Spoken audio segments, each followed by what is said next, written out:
যেমন আমি আপনাদের কাছে একটা প্রশ্ন করছি, আচ্ছা আপনারা বলুন, যদি আপনি রোগগ্রস্ত হন, আপনার শরীরে কোনো রকম রোগ আছে, তো সেই রোগ থেকে মুক্ত হওয়ার জন্য আপনি কি করেন বলুন তো, জোরে বলুন। কি বলছেন? ডাক্তারের কাছে যান। Very good. তো আমরা যখন রোগগ্রস্ত হই, আমরা কার কাছে যাই? ডাক্তারের কাছে, সুস্থ হওয়ার জন্য। কিন্তু যদি কেউ অনেক বেশি রোগে আক্রান্ত হয়ে পড়ে, কেউ যদি অনেক বেশি রোগে আক্রান্ত হয়ে যায়, হয়তো সে বিছানা থেকে উঠতে পারছে না, তখন কি হয়? তখন ডাক্তার আপনার কাছে আসে। তো ভগবান হচ্ছে এমনই একজন কৃপালু, ভগবান শ্রী জগন্নাথ দেব। আমরা বাস্তবে সংসারে আসক্ত হয়ে পড়েছি, সেটা সম্বন্ধে আমাদের জ্ঞান নেই। তাই সংসারে আসক্ত কলিহত জীবদের জন্য শ্রীমদ্ ভাগবতমে বর্ণনা করা হয়েছে যে এই কলিযুগের মানুষেরা হচ্ছে প্রায়ণ অল্প আয়ুষ সভ্য কলৌ অস্মিন যুগে জনাহা মন্দা সুমন্দা মতয় মন্দ ভাগ্য হেপদ্রুতাহা। এই কলিযুগের মানুষেরা প্রত্যেকেই হচ্ছে মন্দ বুদ্ধি সম্পন্ন। তারা জানে না আমাদের জীবনের উদ্দেশ্যটা কি, আমাদের জীবনের লক্ষ্য কি, আমরা কে, আমরা কোথা থেকে এসেছি, কেন আমার জন্ম হয়েছে, আমার প্রকৃত পরিচয় কি, ইত্যাদি যাবতীয় প্রশ্নের উত্তর কলিযুগের মানুষেরা জানে না, এবং তারা জানতেও আগ্রহী নয়। এটা হচ্ছে সবচেয়ে বড় আশ্চর্যের কথা। এই জন্য ভগবান জগন্নাথ আমাদের কাছে এসেছেন, বিশেষ করে আমাদের মতো কলিহত জীবরা যারা সংসারে এত বেশি আসক্ত যে আমরা একটু মন্দির যাওয়ার সময় পাই না। মন্দিরে গিয়ে ভগবানকে দর্শন করা, ভগবানকে প্রণাম করা, ভগবানের প্রসাদ গ্রহণ করা, ভগবানকে এবং ভগবানের ভক্তদের সঙ্গ করা, এটা পর্যন্ত আমরা করতে ইচ্ছা প্রকাশ করি না। তাই দোলেচ দোল গোবিন্দ চাপেচ মধুসূদন রথেচ বামনশ্চৈব পুনর্জন্ম ন বিদ্যতে। এই জগন্নাথ রথে আরূঢ় করে কি করেন? তিনি প্রত্যেকটা রোগীর কাছে যান। সেই সমস্ত রোগীরা যারা এত বেশি ভবরোগে রোগাক্রান্ত হয়ে গেছে যে তারা ডাক্তারের কাছে যেতে চাইছে না, তারা বুঝতেই পারছে না যে তারা রোগে আক্রান্ত, তারা কর্মবন্ধন রূপী ভববন্ধন রোগে আক্রান্ত হয়ে পড়েছে। তাই এই রোগ থেকে তাদেরকে মুক্ত কে করবে? এই জন্য জগন্নাথ, ভগবান জগন্নাথ, বলদেব, সুভদ্রা মহারানী, তিনি রথে আরূঢ় হয়ে প্রত্যেককে তার দর্শন দান করেন, যাতে জগন্নাথের দর্শন করলে কি হয়? জগন্নাথের দর্শন করলে আমরা মুক্তি লাভ করতে পারি। তো মুক্তির অনেক ডেফিনেশন রয়েছে।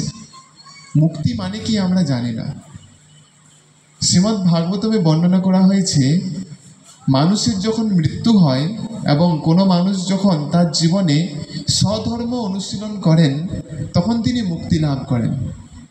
তো মুক্তি মানে হচ্ছে যে 5 ধরনের মুক্তি শ্রীমদ্ ভাগবতমে শাস্ত্রে লেখা আছে। সারূপ্য সালোক্য সাযুজ্য সামীপ্য একত্বম অপিউত দীয়মানং ন গৃহন্তি বিনা মৎসেবনং জনা। ভগবান বিষ্ণু বলছেন যে 5 ধরনের মুক্তি আমি আমার ভক্তদেরকে দিই, এবং আমার ভক্তদেরকে আমি 5টা মুক্তির মধ্যে একটা মুক্তিকে বাদ দিয়ে দিই। একটা হচ্ছে সাযুজ্য, মানে ভগবানের সাথে এক হয়ে যাওয়া। যখন মনে করুন আপনারা রাত্রিবেলায় ঘুমোতে যান, ঘুমানোর পর যখন আপনি ঘুমিয়ে যান, তখন আপনি বুঝতে পারেন আপনি কে, who are you, what is the identity, what is your real identity. আপনি এগুলো বুঝতে পারেন? আপনি জানেনই না আপনি বলে কোনো একজন অস্তিত্ব আছে। তো এটা হচ্ছে স্বল্প মুক্তি, মুক্তির আভাস। তো ব্রহ্ম সাযুজ্য হচ্ছে সেই রকম, নিজেকে ব্রহ্মে লীন করে দেওয়া। এই মুক্তি কখনো ভক্তরা চান না। দ্বিতীয় হচ্ছে সালোক্য, অর্থাৎ ভগবান বিষ্ণুর লোকে বাস করা। সামীপ্য, ভগবানের নিকটে বাস করা। শাস্তি, অর্থাৎ ভগবানের মতো ঐশ্বর্য লাভ করা। আর সারূপ্য, ভগবানের মতো রূপ লাভ করা। এই 5 ধরনের মুক্তি শাস্ত্রে বর্ণনা করা হয়েছে। তো আমাদের জীবনের লক্ষ্য হচ্ছে ধর্ম, অর্থ, কাম, মোক্ষ। এই ধর্ম, অর্থ, কাম, মোক্ষ আমরা জানি আমাদের জীবনের উদ্দেশ্য। কিন্তু এখানে যে মোক্ষের কথা বলা হয়েছে, সেই মোক্ষটা হচ্ছে সাযুজ্য মুক্তি বা ব্রহ্মে লীন হয়ে যাওয়ার মুক্তি। তাই শ্রী চৈতন্য মহাপ্রভু, যিনি হচ্ছেন শ্রীকৃষ্ণ চৈতন্য, রাধা কৃষ্ণ নহে অন্য, রাধা কৃষ্ণ ছাড়া অন্য কেউ নয়, শ্রীকৃষ্ণ চৈতন্য মহাপ্রভু তিনি আমাদেরকে এই সাযুজ্য মুক্তিতে আসতে বারণ করে দিয়েছেন। সাযুজ্য মুক্তি হচ্ছে ভক্তদের পক্ষে খুব ভয়াবহ পথ, খুব ডেঞ্জারাস। তাই বর্ণনা করা হয়েছে এটা হচ্ছে পুরুষার্থ, আমাদের জীবনের একটা পুরুষার্থ রয়েছে। চতুর্বর্গ কি কি বললাম? ধর্ম, অর্থ, কাম, মোক্ষ, এটা হচ্ছে চতুর্বর্গ বলা হয়। এই চতুর্বর্গের উপরে আরেকটা জিনিস রয়েছে, সেটা হচ্ছে পঞ্চম পুরুষার্থ। সেই পঞ্চম পুরুষার্থ হচ্ছে কৃষ্ণ প্রেম। তাই যখন কেউ কৃষ্ণের ভক্তি করে, জগন্নাথের ভক্তি করা শুরু করে, তখন সে ধর্ম, অর্থ, কাম এবং মোক্ষের উপরে চলে যায়। সে এই 4টা নিয়মে আবদ্ধ হয়ে থাকতে পারে না। তাই এই যে জগন্নাথ, যিনি হচ্ছেন সমস্ত জগতের নাথ, এই জগন্নাথ অত্যন্ত কৃপালু, কেননা তিনি অত্যন্ত কৃপা করে আমাদের সকলের সামনে এসেছেন যাতে আমরা তার কৃপা লাভ করতে পারি। তাই জগন্নাথকে দেখবেন, যখন আমাদের রায়পুর শ্রী শ্রী রাধা মদন গোপাল মন্দিরে কোনো অভিষেক হয়, অভিষেকের দিনে বিশেষ করে অন্যান্য কোনো বিগ্রহ, যেমন শ্রী শ্রী রাধাকৃষ্ণ, শ্রী শ্রী প্রহ্লাদ নৃসিংহদেব, শ্রী শ্রী গৌর নিতাই ইত্যাদি বিভিন্ন বিগ্রহ যখন অভিষেক হয়, তখন কেবলমাত্র ইস্কনের নিয়ম অনুসারে ব্রাহ্মণ দীক্ষিত ভক্ত ছাড়া অন্য কেউ অভিষেক করতে পারে না।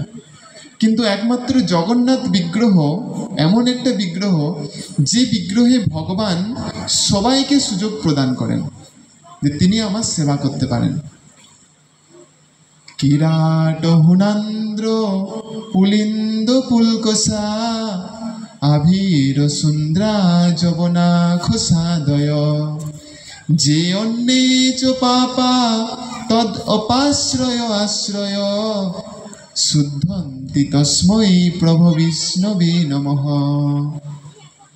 ভাগবতমে বর্ণনা করা হয়েছে কিরাট, হুন, আন্দ্র, পুলিন্দ, পুলকস, আবির, সুন্দ্র, যবন এবং খস, এই 9 ধরনের সব থেকে নিম্নকুল জাতি, তারাও যার ভক্তের চরণ আশ্রয় করলে পরম শুদ্ধতা লাভ করতে পারে, সেই ভগবান বিষ্ণুকে আমি আমার প্রণাম নিবেদন করছি। তাই যখন যে কেউ যে কোনো জাতিতে থাকুক না কেন, সে কৃষ্ণ ভক্তি করতে পারবে। যদি আমি মনে করি আমি ব্রাহ্মণ, কেউ মনে করে আমি ক্ষত্রিয়, কেউ যদি মনে করে আমি শূদ্র, কেউ যদি মনে করে আমি বৈশ্য, তাহলে একমাত্র যে ব্রাহ্মণ সেই কি ভগবানের সেবা করবে? বৈশ্যরা কি করতে পারবে না? ক্ষত্রিয় করতে পারবে না? এরকম নয়। এটা সো কল্ড আমাদের কিছু ফিল্ম ইন্ডাস্ট্রি ইত্যাদিরা আমাদের ব্রেন ওয়াশ করে দিয়েছে। ব্রাহ্মণ, এ ক্ষত্রিয়, এ বৈশ্য, এ শূদ্র,